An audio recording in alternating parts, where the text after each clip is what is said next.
Welcome back to Earth Station Trek, a show where we trek from the early days on NBC to the future on Paramount Plus and everywhere in between. I'm Charles Kelso, and it's my privilege to introduce the Earth Station Trek crew: Keith Johnson, LLAP, Alan Seiler,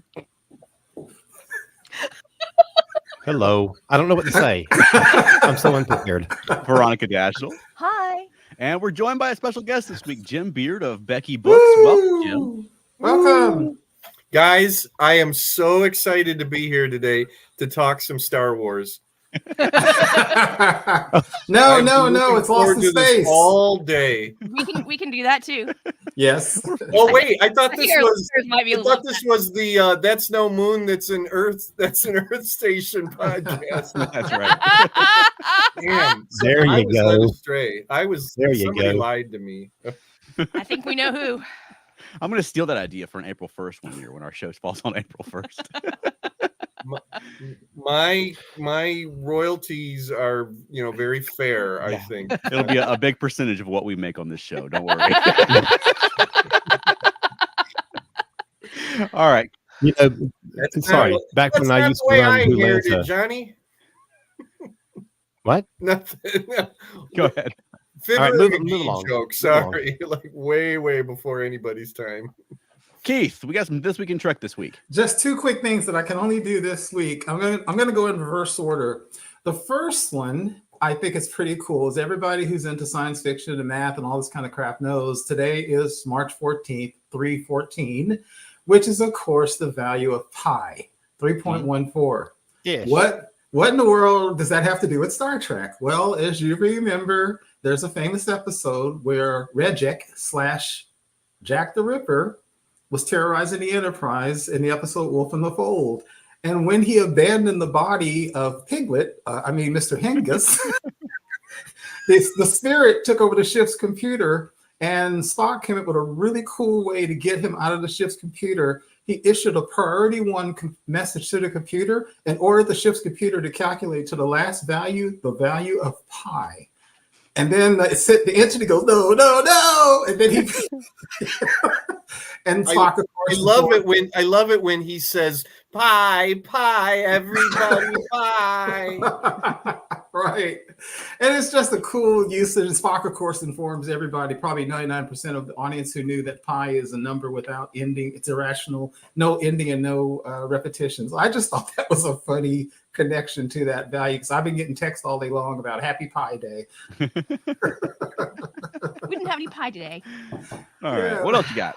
And the other one, real quick. Now, this is obviously the big one. It was posted on Facebook and everybody knows about it. But March 11th, a super important event that people talked about, people still talked about. It spawned a lot of fondness and even a lot of text and Facebook posts about it today. But enough about my birthday. But I'm pumped.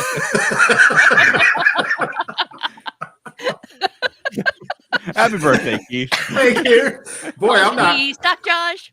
I'm not begging for it, have I? Obviously, our own Charles posted about this. March 11th, which is so cool to me. March 11th, 1964. One Eugene Wesley Roddenberry, a former pilot, Air Force or military pilot, commercial pilot, and police officer, sat down and put to paper for the first time the ideas for the show that would become Star Trek. Real quickly, what I found interesting, and Charles posted this, and I looked at it real quick. His idea was for a science fiction show. He called it action, adventure, science fiction that would have a regular cast. One of them, the ideas he penned was The Next Cage, about a human who gets put into a zoo-like environment and put on exhibit. Another one, which I thought was interesting, was The Day Charlie Became a God. And to summarize it, it said, infinite power given to a very infinite man. So obviously we're talking about the cage / the menagerie for the first one, Charlie X for the second one. This one is wild. He had a title called President Capone. A parallel world where Al Capone wins the gangland wars and rules the planet. That's not too far off from a piece of the action, though. Yeah, exactly. I was going to say that's exactly. Clearly, he's got these ideas that he's just waiting to use. Right? Exactly. And another one that I don't think ever came to fruition. It was called To Skin a Tyrannosaurus, A modern man is reduced to what clubs and primitive weapons in the year 1 million BC, which is weird. And then that idea kind of filters into a lot of other episodes where they're forced to make weapons and use real crude type of things. So that little idea, worked its way out there. Yeah, Gorn, did you say? I said Gorn. Yeah, even the idea of someone going back in time and becoming more savage sort of comes back with Spock later. Right. And the last two, which I find interesting, the title is also a phrase. There's an episode he penned called The Women. And The Women. And what he listed was, in the vein of Old West hanky-panky, women brought to basically be wives. So it was a riff on that. And the very last one I find very interesting, which makes sense. It was called The Coming, an alien world, completely alien world, yet an oddly gentle and impressive man is crucified by the populace for unspecified sins, which is Christ and the crucifixion on another planet. And I thought those were some really interesting ideas. Yeah, that sort of evolves in the direction of Bread and Circuses, even though that episode goes in a different way. Right. But, it's sort of like the episode next door to Bread and Circuses, like what it could have been if they'd gone that route. Yeah. Exactly. So just the big thing, and none of us would be here doing this right now if he hadn't sat down and done that 60 years ago this week. Wow. Yeah. It's amazing to me that we know a date. Yes. Yeah. I mean, he just wrote on paper, and paper is so fragile, and it's just incredible to me that we know when this happened. Yeah. I never thought of that, Alan. Yeah, I mean, imagine keeping all your records, even about a show that hasn't even gone yet. Just the fact that someone had to hold on to that piece of paper for 60 years. I mean, if we had to put together like a comprehensive history of our artistic stuff, like it'd be a nightmare because it's all like thrown away and lost and torn in half and not filed right. Yeah, luckily there's now digital stuff, so we can search Facebook for, hey, look, we just did our first show at the Puck and Puppet Show. Yeah, unless Facebook goes out of business. Yes. Because that's one. Yes. I have many MySpace photos that are just gone. That the upside of having hard copies of things in a filing cabinet is that you're not dependent on someone else's service. Yep. All right. I always found it amazing that Gene never let go of ideas, and you can see these, like the Riker,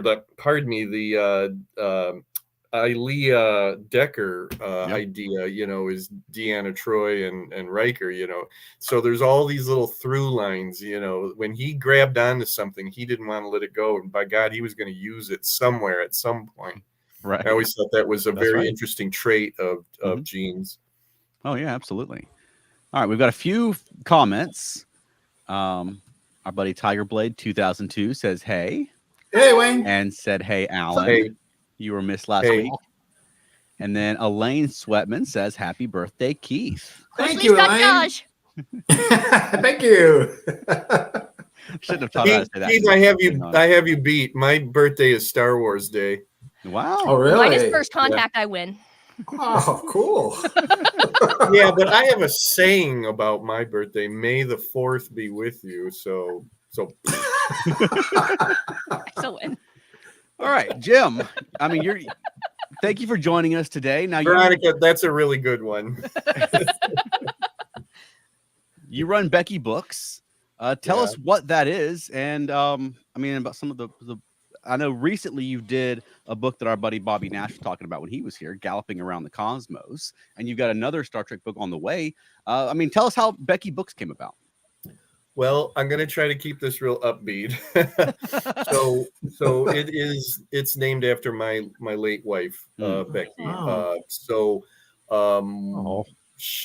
We're coming up on 5 years that she's been gone. One of the ways that I dragged myself back up from the hell that is losing a spouse was to channel some energy into my publishing.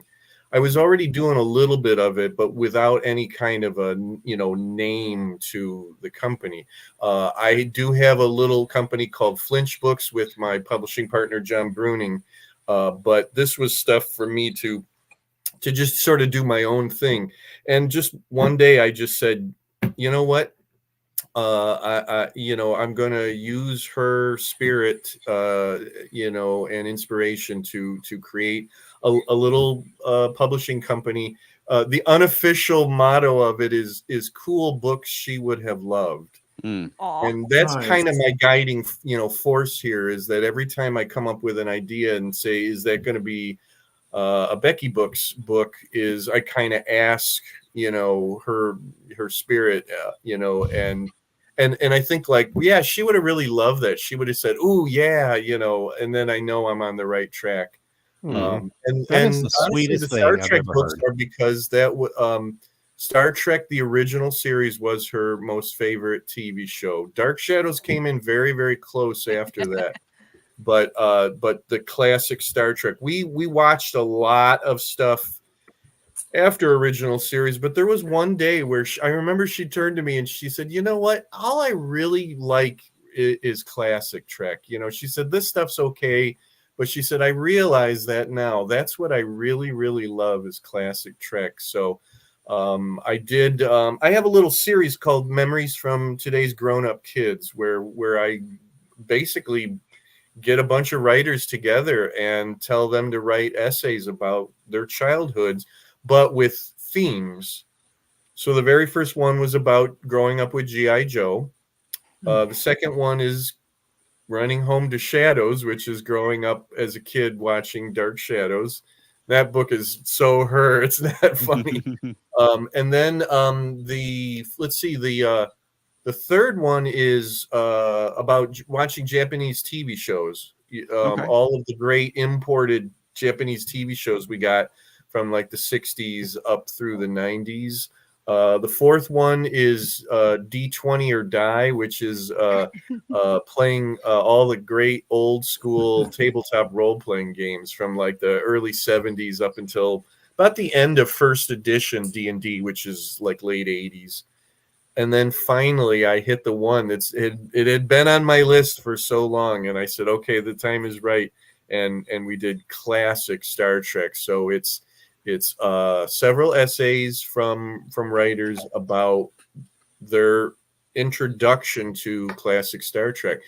The rule was that they didn't have to be there for the first run, but it had to be purely about classic Trek, because that's what she was a fan of. And that's Galloping Around the Cosmos. And I no insult here. Everybody get the reference, get the title. I get trained to the stars? No, it's a Star Trek quote. Say it again, please. Galloping Around the Cosmos. It's a Star Trek. Star Trek quote. 2? It is. Yeah, I wanted him here with me, not galloping around the cosmos with his father. Yeah, well, no, wait, Kirk or McCoy says Galloping Around the Cosmos is a game for the young. Okay, I was close. I was in the ballpark. The whole point is that a game for the young, because every essay is about being a kid and watching classic Star Trek. Nice. We got an incredible lineup. There's so many writers in that book that went on to become somehow professionally connected with Star Trek. So a lot of them are Star Trek novelists, and I was just so lucky. We had a really fantastic time on that book, and I'm super, super proud of it. Well, what was your introduction to Star Trek? So I'm basically a first syndication baby.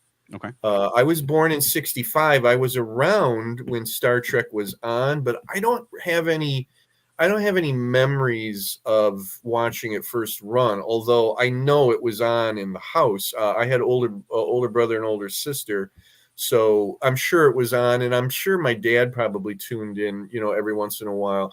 But I saw it in that first syndication. So, first syndication, I think, is like very quickly after the show ends. I don't think there's a big gap there. So I'm going to be safe and say maybe around 1970 is when I probably first saw it.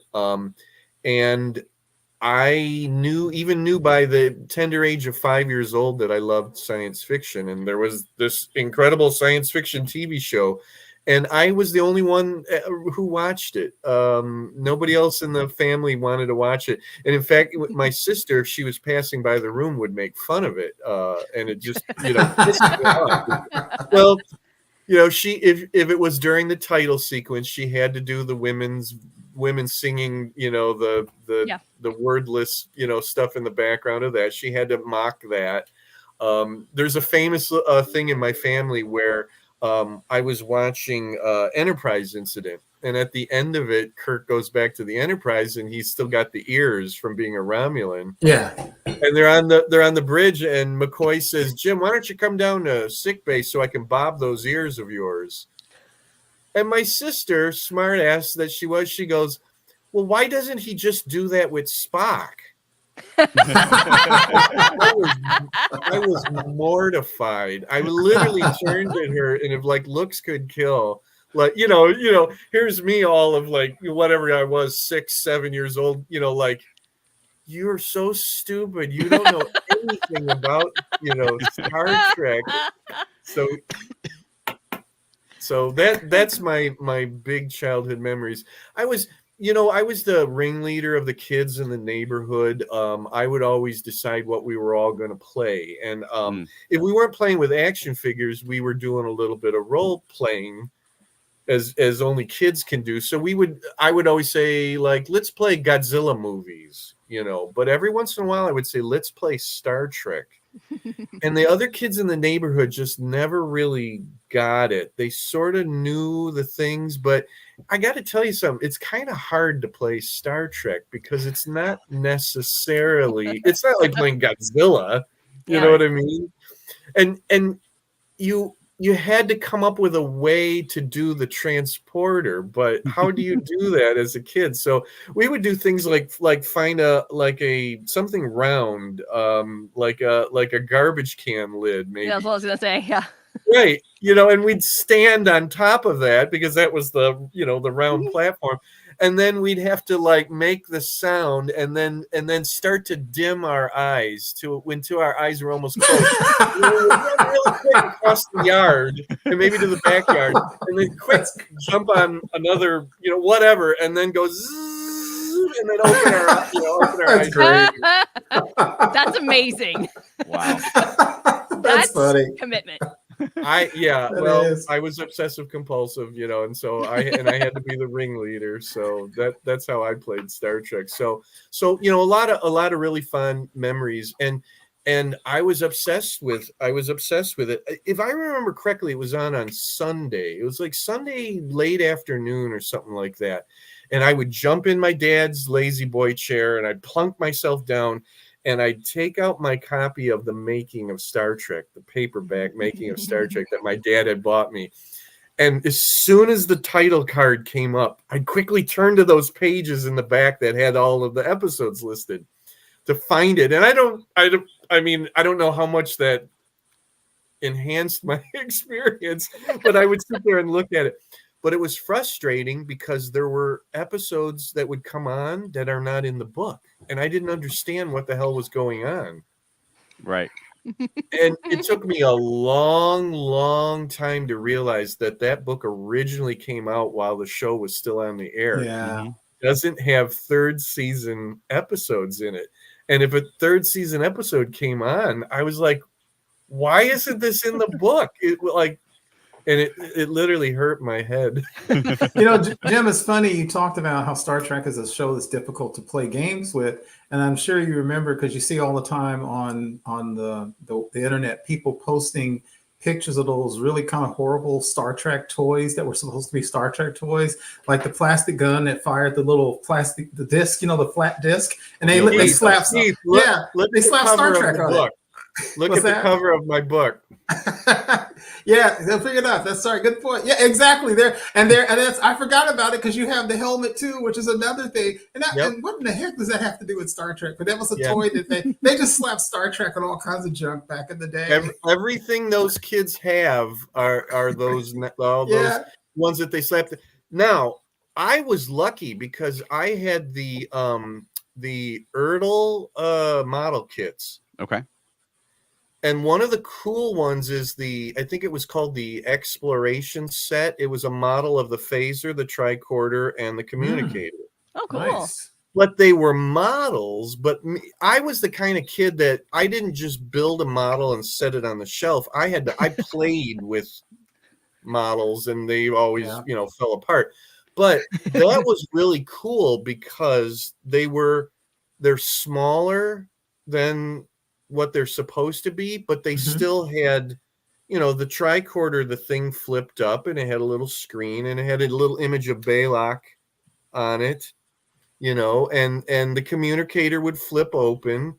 The phaser didn't have any moving parts, but again, it wasn't tiny, but it was, what, it was perfect for a kid. For a kid, yeah. Right. Yeah. Right. So I had those, and I would literally take those outside and run around, with those. That's awesome. So I didn't have the horrible knockoff stuff or not knockoff. That was all official, but that stuff that you couldn't identify.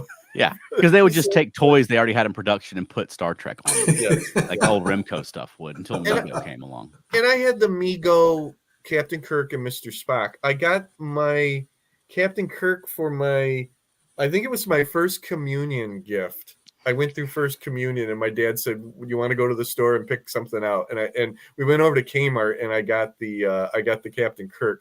And then I think it was maybe for my first confirmation, I got Spock, and that's the only two I ever had. But I just, I love them dear. No, I take that back. I got the Neptunians. So see, Keith, I did actually have one of those things that wasn't really in the show, but still said Star Trek. The Neptunian was a really cool figure, but it's like doesn't resemble anything in the show. Yeah, not even slightly. Yeah, and you mentioned the making of Star Trek, and Star Trek was a little unusual at that time because there wasn't a lot of behind the scenes books about TV shows. I think for a lot of us, that was one of the first behind the scenes TV shows books that we had. Did that have any impact on you? Because as you grew up and started, publishing nonfiction Star Trek books. Yeah,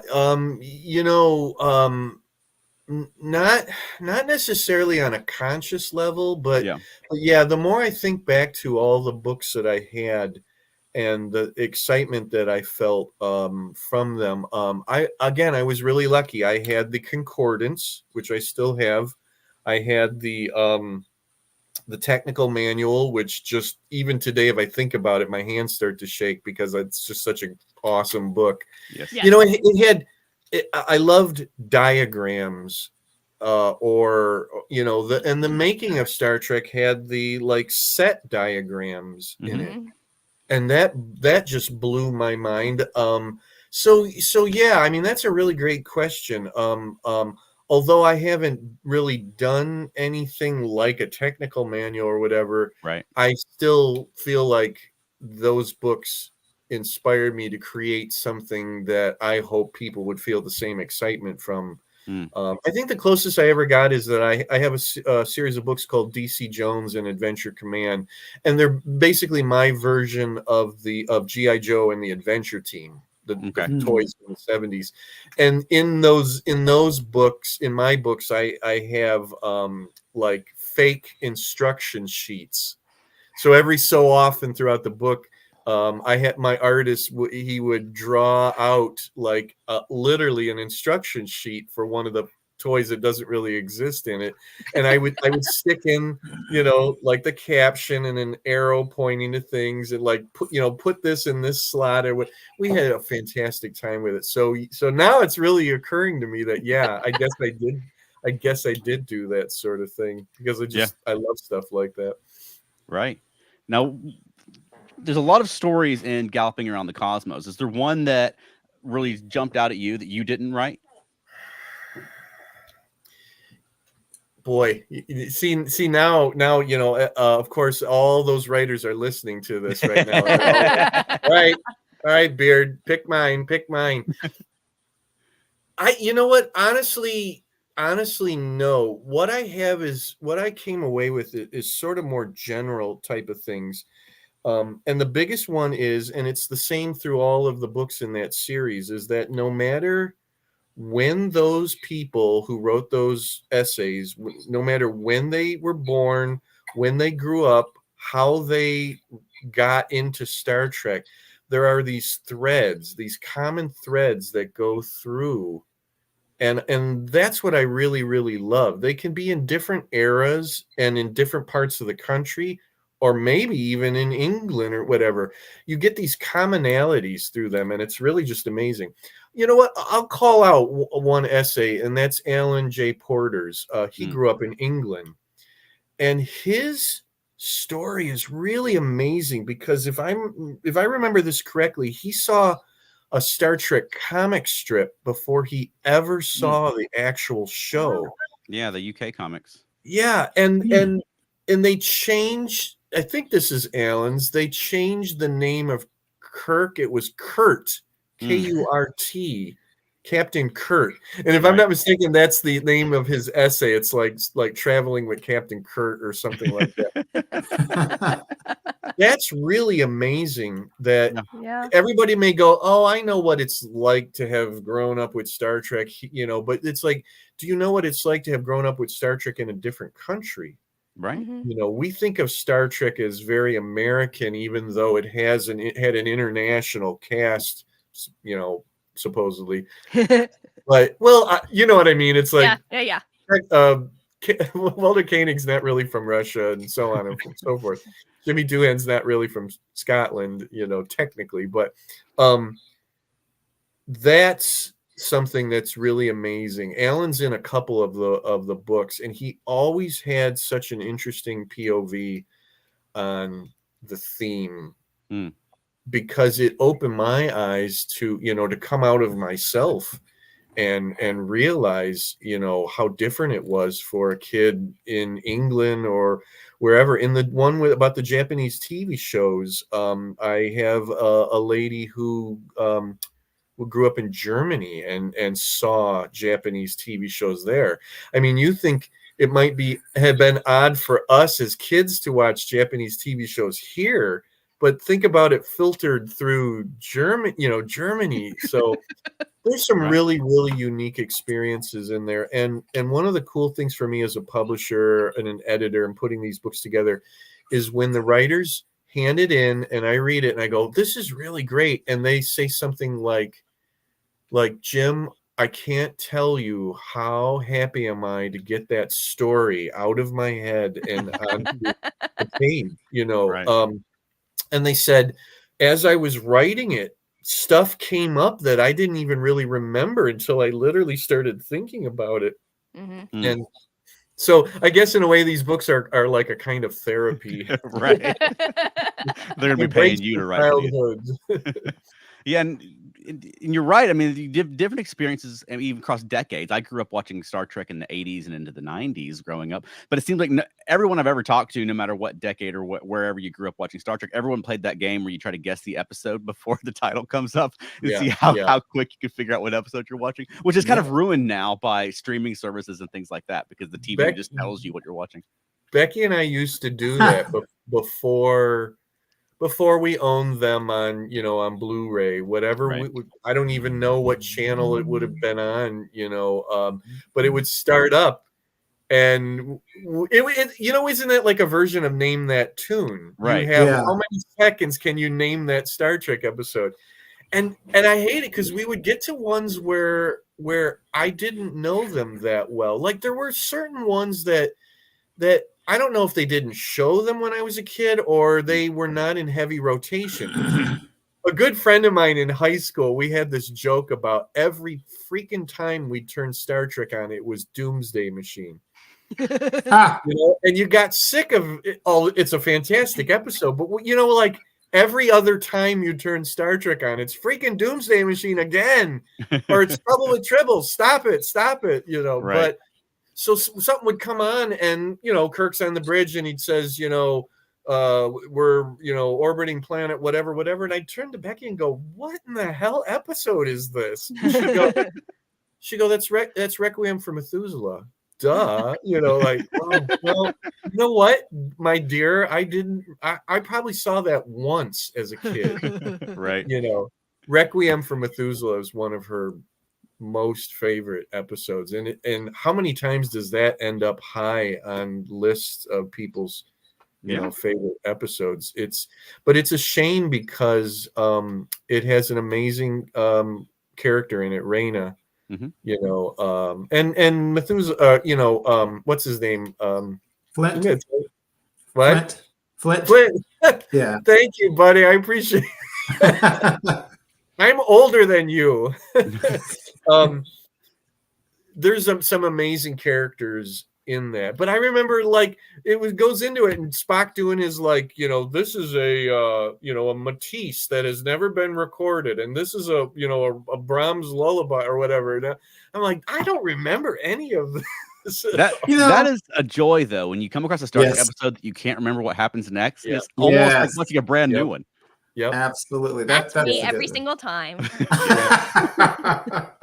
It would, an episode would start and I would go, please let it be Enterprise Incident. Because I loved it when I first saw it. But that was not one that I saw a lot as a kid. So you always hoped it would be one that you really liked because you don't get to see it that much. Back in those, days of the cavemen when we couldn't pick what we watched. Hey, Jim, when we come back from our break, I want to ask you about sometimes we talk about how do you view those Star Trek episodes as an adult versus how you viewed some of them as a kid? Has it changed? Because I think that's a very interesting thing. Well, that's a great segue, Keith. So let's take a quick break for a couple of commercials and we'll be right back. Attention.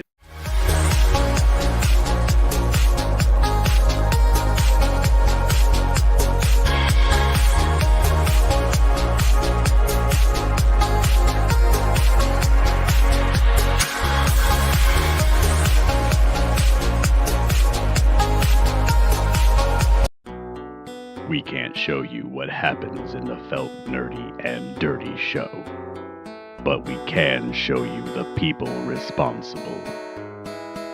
Charles Kelso, Veronica Dashel. Felt Nerdy and Dirty. You won't believe your eyes. And we're back. Now, Hey. Keith, what were you going to ask? I feel like I need to go and take a shower after Those are great commercials. So Yeah, you're I feel listening to all- the podcast, you did not get to see the commercial breaks.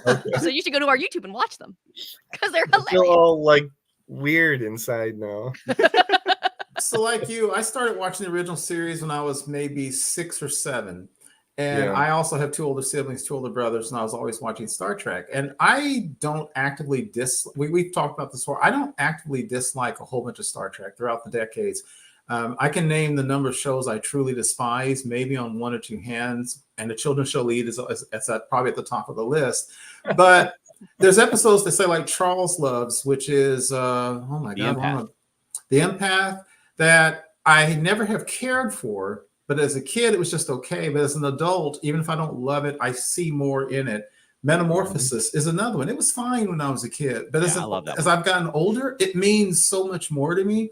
And it's funny you talk about Requiem for Methuselah, because Requiem for Methuselah gets, for people who don't like it, it gets wrecked by some real plot problems, such as Kirk falling in love with Raina in like 2 hours. Mm-hmm. Kirk spending more time trying to make time with a woman when his crew's going to die in like 2 or 3 hours. Mm-hmm. The things that don't make sense. But it's one of those episodes where even though some of the logic makes no sense, it's an awesome emotional episode, which I appreciate much more as an adult than as a child.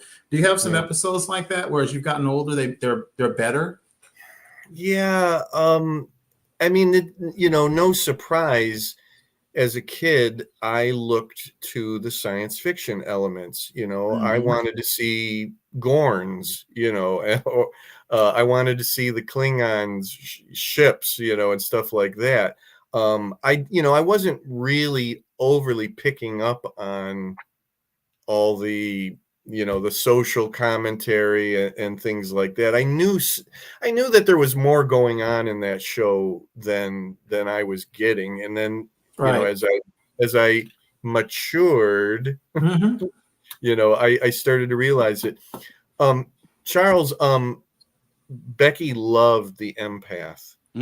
That was one where she and I just really just parted ways. You know? Yeah, I'm a fan. It was a hard slog for me.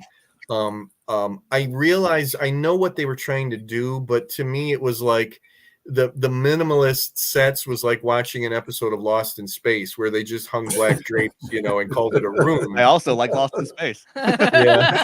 Well, I like Lost in Space too. But you know, Keith, to your point, I don't actively dislike or hate any classic Star Trek episode. There are some that I don't like as much as others, you know. I'm not a big fan of Trouble with Tribbles, and everybody in the world supposedly loves Trouble with Tribbles. Wow. That's rare. It's seeing it one too many times and realizing that it gets kind of dumb, you know, like I think for me there's too much humor in it. As a kid, I loved I Mud, but that has changed over the years because now I realize like it's maybe a little bit too much comedy.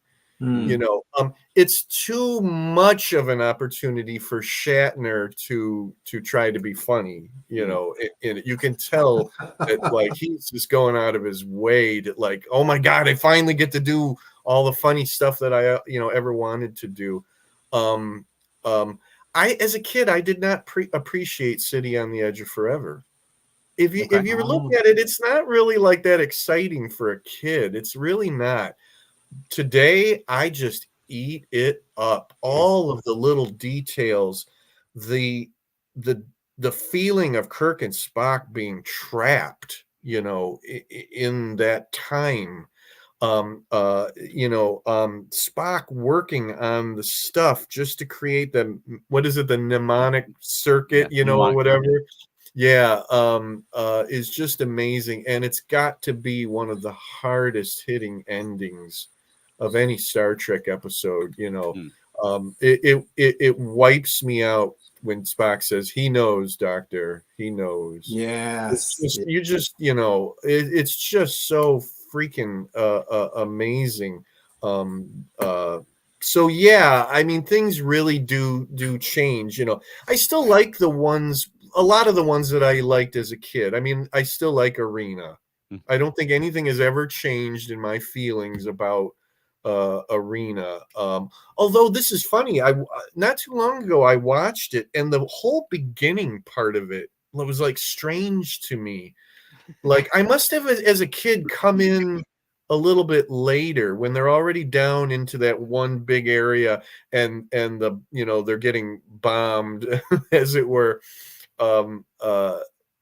So yeah, yes, to your point, yeah, things change, where you appreciate little bits more and more. Like you might like all of the gladiators and sword fighting in bread and circuses, but as a kid, do you really pick up on that ending?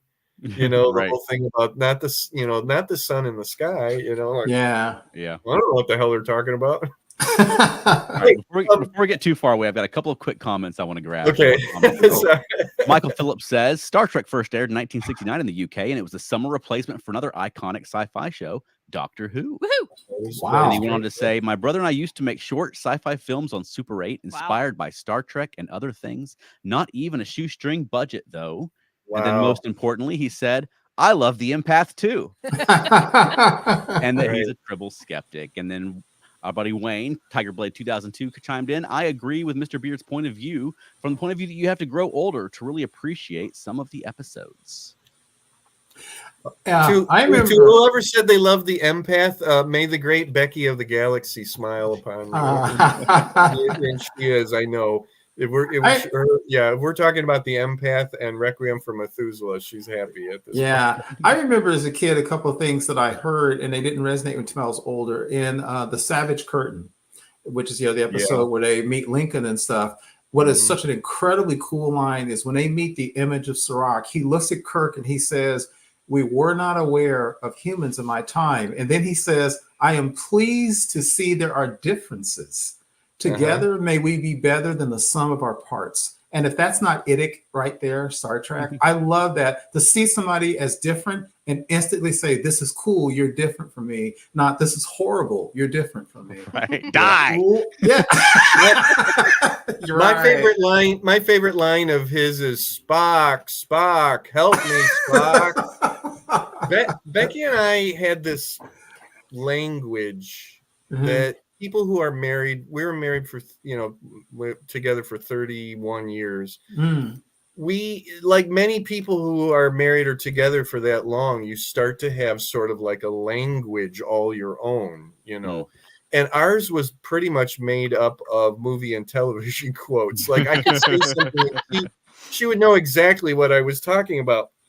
So many of them are from classic Trek. I mean, so many. And one of them is Spock, help me, Spock.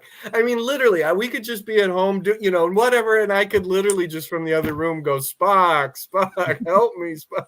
And, I could hear her laughing in the other room because it's just one of those funny little things. If there was anybody listeing in at that moment, they probably thought we were loons. They finally flipped. Going on about, but, I mean, I love Shore Leave. I mean, Shore Leave may be my most favorite episode, but we would use a quote from it that most people probably would never quote from it. It's when Finnegan's down on the ground, Kirk's thrown him or whatever, and Kirk kind of sidles up to him and kind of nudges him with his boot, and he goes, "Can you feel that?" And literally, Becky would just say that out of the blue. I mean, it's like, most people wouldn't even know that was a Star Trek quote, but I knew exactly what it was and why she was saying it, and that's right. Just how we were. So you're giving Chuck ideas. He's now going to randomly poke me and say, "Did you feel that?" And be like, "Oh no, I'm just doing that because it's a Star Trek quote, and I love Star Trek." You've broken me back. Yeah. So Jim, oops. Sorry, Jim. I want you to talk a little bit about the upcoming book. Yeah. Thank you. I'm taking a chance and doing another nonfiction Star Trek book, and this one's a little different. It's called Women Take the Con, and that's CONN. Thank you, not KHAN. Although that would have made an interesting book too. Just like it says, it's Star Trek essays by women writers, and what doesn't say on the cover though is, it's about the female characters. So it's 20, I think it's 25 essays. Me and the editors, Summer Brooks and Rich Hanley, we put our heads together and we picked out 25 of the female characters from classic Star Trek. And I got to tell you, it was not easy, because how do you narrow it down, to 25? I mean, you had to have Uhura and Chapel and Rand, right in there. But from where you go, so I got to be the final say. But they were suggesting how many different ones. We actually pulled from some of the movies too, like Savik is in there and Ilea. Like I insisted that oh my God, her name just flew out of my head. The female Klingon from Day of the Dove. Mara. Is it Mara? Thank you. Like who the heck talks about Mara and at all, really? Yeah. So every single one of these writers took a character and I said, just dig in. Nice. Talk about what's on the screen, what's implied, what you feel is implied. Are they in, did the characters reappear in novels? What was great about what we saw? What was not so great about what we saw? What could have been better? And they just took it all apart. And I got to tell you, this is the most amazing book. So again, it's female writers writing about the female characters. We're working on it right now. It is actually in with my formatter. She just emailed me today and said, Jim, this one might take a week or two longer than most of the books that I do for you. She said, because oh my God, all those footnotes for a formatter for a print edition. Yeah, I guess it just sort. And I said, I warned you. Come on, I warned you. Every single essay has footnotes, but it's not as studious or scholarly. It is in a way, but it is also fun. I made sure that Summer and Rich communicated that to the writers, that it could not be dry, like you can have some fun with it. And some of the writers took that a little bit more to heart, than others, pointing out funny little things like why does boy, I'm really just drawing blanks here. The female lawyer from Court Martial, Ariel Shaw. Thank you. Why does she do this? Why does she say what she says at the end?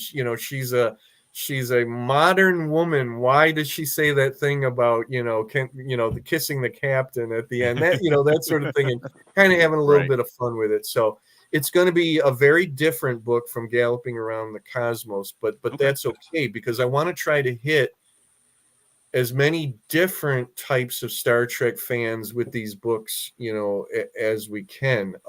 But so if everything goes well, that should be in April. Okay. And if you go to the Jim Beard and Becky Books page on Facebook, we'll always be doing updates there. Okay. And that'll be, when it goes live, we'll drop the announcement for it there. This has been a little bit of a long time in coming. The book actually had a different cover and a different title. Oh. And this little tiny company called Paramount CBS objected to our cover and our title, and we had to go back to the drawing board and change the title and work up a new cover, but then they approved it. But that's okay. We're very, very happy, with what we came up with, and it's really what's inside that book that's important, not necessarily the cover. So that's what the new book is. And something that you and Alan both have in common is that you both run publishing companies, and I'm curious, really, from both of you. I mean, what, as a fan, you grow up, you're reading the books, you're watching the shows. I mean, what possesses you to take the leap from just consuming the books to, facilitating them?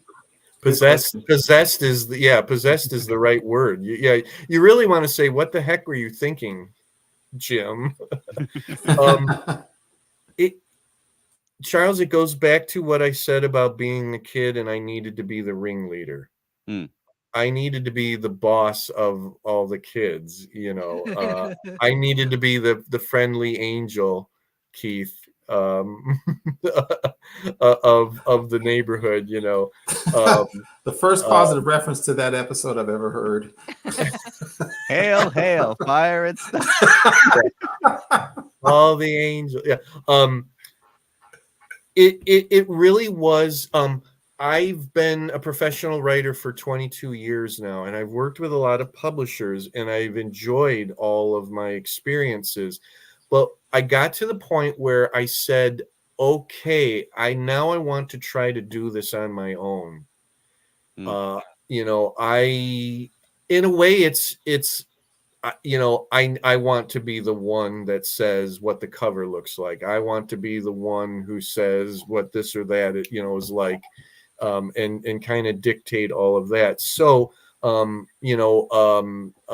John and I created Flinch Books to do that. And that's a completely fiction publisher right now. We do a lot of pulp style fiction in there, and we're having a great time with it. We're up to 13 publications now. We're working on number 14 and 15 literally right now. And then Becky Books was a way to do things that I wouldn't necessarily do at Flinch Books, which really included nonfiction. And Becky Books I think is predominantly nonfiction now. And yeah, again, it's like, who doesn't want to be the head of their own company, right? Yep. I do know some people who don't want to, but and I still work with other publishers, especially if I do like a licensed project, and I look forward to that, because I'm not at a level where I or John and I can get licensed projects under, as teeny tiny little small press publishers. So, I know that to be able to do some of the characters that I'd like to do, I need to go to companies that do have the rights to do, certain characters.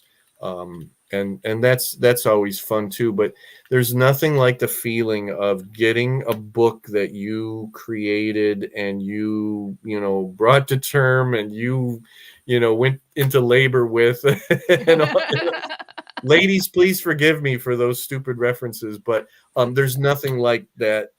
Opening that box from Amazon, taking your book out and going, I did this.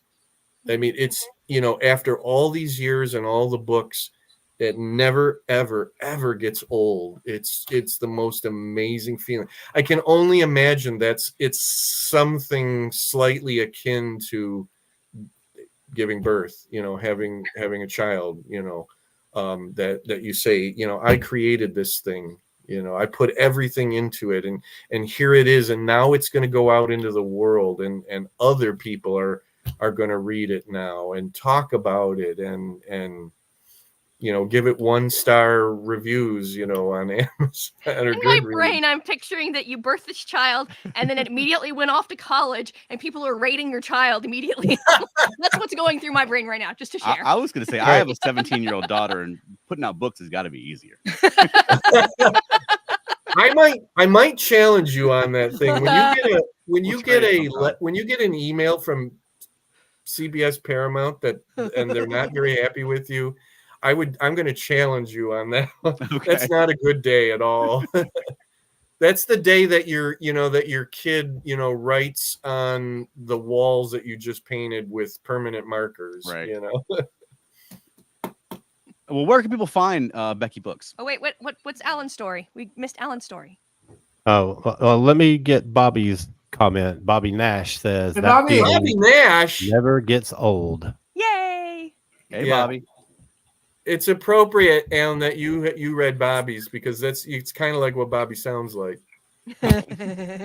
And I want to get Wayne's last comment. He says, so far I've only read 2 nonfiction books on Star Trek, The Physics of and Star Trek in History. Mm-hmm. This podcast has intrigued my curiosity for more, and your books are definitely on my list. Cool. Thank you. I appreciate that very much. If you read them, I hope that you enjoy them. I hope you see what we were trying to do. And if you feel strongly about it, and good or bad, here it comes, folks. It's the begging for reviews part of the podcast. Yeah. It's talk about the struggle. The struggle is real, as they say. And I do totally get it. It's very easy to just, click on the stars and you're done, kind of a thing. But you would not believe what it means to writers, editors, artists, and publishers to actually get an actual review. Doesn't have to be very long. It can literally be 2 sentences. It could literally be, I like the book.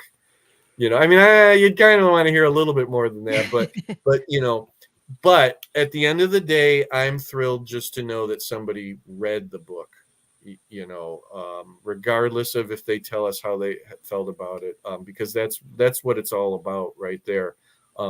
These books are for Star Trek fans who want to, read more about Star Trek, who want to read about other people talking about Star Trek. I guarantee in Galloping Around the Cosmos, you're going to see yourself in many of those essays. You're going to go, my God, I did that same thing too. I made, Vulcan ears out of Play-Doh and stuck them on my own ears. This guy did that same thing. I can't believe it.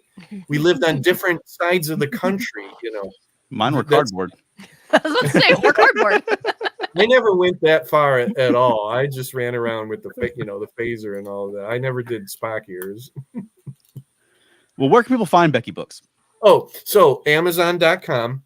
If you just go under books and put in my name, and my Amazon author page will come up. I have things. If they're a series, I have them grouped as series. So if you find Galloping Around the Cosmos, you're going to see it says it's from the series Memories from Today's Grown-Up Kids. I hope you might click on that, because then you're going to see all 5 books and all 5 of the themes that we did. And I guarantee there's probably something in there that you're going to like. But that's where you'll find it. And then, like I said, for news, you go to Facebook and you go to the Jim Beard and Becky Books page. You can also go to the Flinch Books page. And this is brand new. You can go to flinchbooks.com. Wow. Yes. Hey. We have finally arrived. We know that feeling.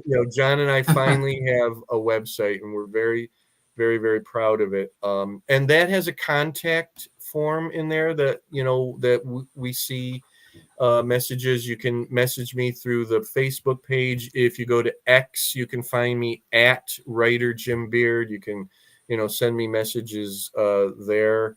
And for reviews, obviously Amazon or Goodreads. I know there are other review platforms. I just really I'm not that familiar with them. Those are really the 2 that I try to look at the most. Okay. Alan, where can people find more of you? Hey, you can go to cosmiccreative.com and you can check out all my books that I have published for other writers and for myself, and the podcast that I am involved in. Many, many podcasts. How about you, Keith? You can find me on X and Facebook, primarily the ESO Network Facebook groups. How about us, Veronica? Feltnerdy.com, Yep. which is a website now. Yay! That's right. Yay! And you can find us on social media at Felt Nerdy, or for our adult content, Felt Nerdy and Dirty. That's on Instagram, Facebook, and YouTube. And then where else can they find us, Veronica? Monkeying Around, podcast about the monkeys. Yep. And do you have a closing for us this week? Yay! Let's go gallop around the cosmos. Hey, I'll take it. Well, thank you everyone for joining us. Thank and Jim, you. Thanks, thank you Jim. for joining us. Join us on thank Thursdays, you. 8 p.m. Eastern. We'll be going live talking about legacy Star Trek topics, or as of April the 4th, we'll be talking about new Star Trek as it airs. So join us on YouTube or Facebook. And thanks for joining us, everybody. Take care.